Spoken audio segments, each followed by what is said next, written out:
If you think luck is involved in achievement, you'll never make it. You'll never be successful with those beliefs. If you think luck is involved in success, I want you to take in this fact. 86% of millionaires are self-made. That means that 86% of all millionaires made their money on their own. Their own sacrifice, their own work, their own persistence, their own creation.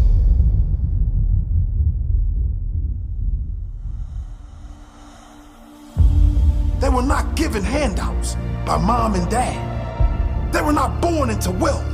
They didn't win the lotto or get lucky.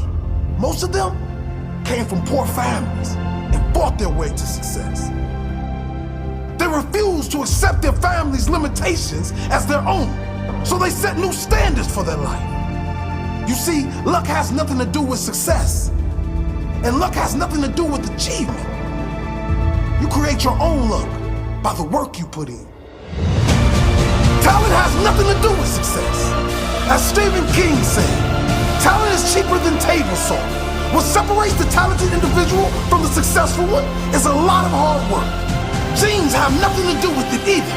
It's all about mindset and application.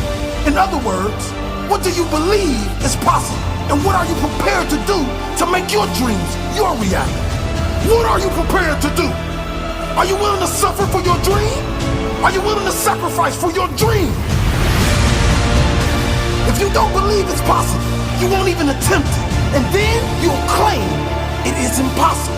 And then when you do fail, from the lack of belief and the lack of effort, your limiting beliefs will be reinforced by the fact you failed. If you aren't prepared to do the work, if you are not willing to stick it out through failure, you will never reach any great height. What do you believe? What are you prepared to do? Both of these factors you can strengthen over time through application and through the forming of new habits.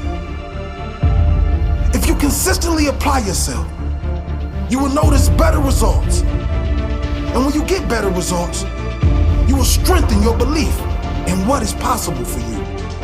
If you can continue this growth and compound it, over time, these new habits and greater abilities you possess through your own application and growth will lead to greater belief and indeed greater results. There really is no limit to how much you can grow and how much you can achieve. The only limits that exist are in your own mind.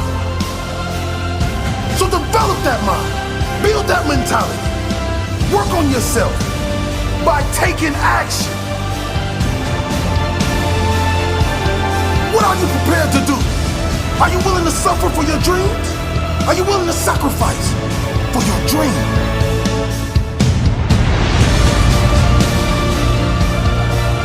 We all know someone very smart on minimum wage. We all know people who never fulfilled their potential despite getting great grades or attending the best colleges.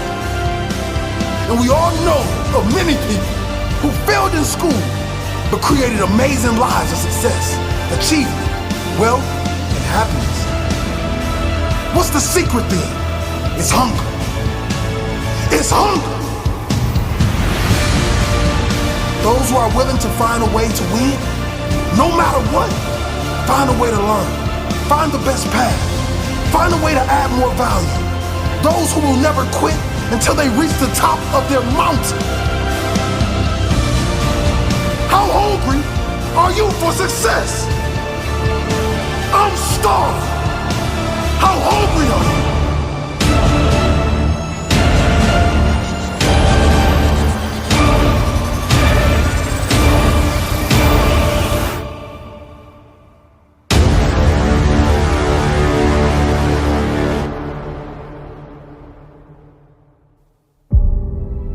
In Jeff Colvin's book, Talent is Overrated, he explores limiting beliefs about talent and suggests it may not even exist. Instead, he says something called deliberate practice may be more realistic. He says, greatness doesn't come from DNA, but from practice and perseverance honed over decades.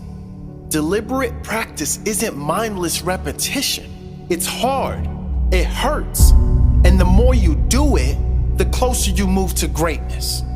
Talent does not equal achievement.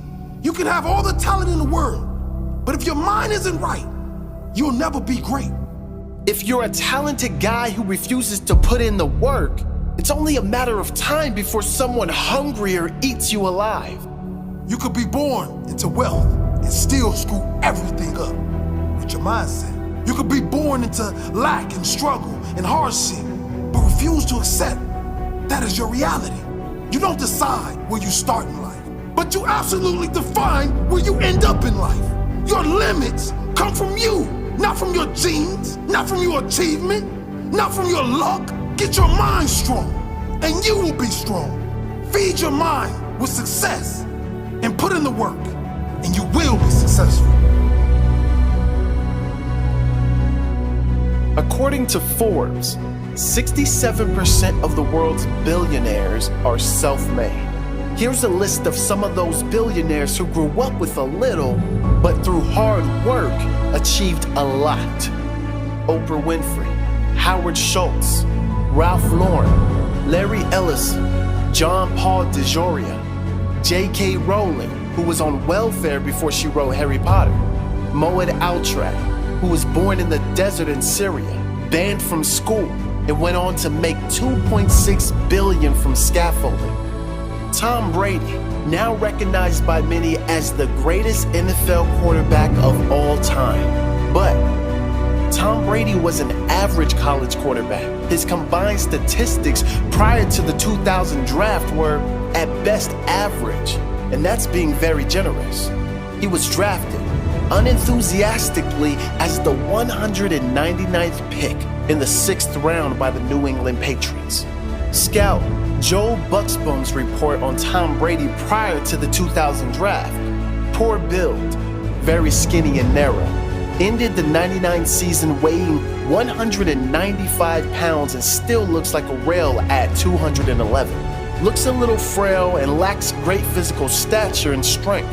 Lacks mobility and ability to avoid the rush. Lacks a really strong arm. Can't drive the ball down the field and does not throw a really tight spiral. The only person in the NFL that believed in Tom Brady was himself.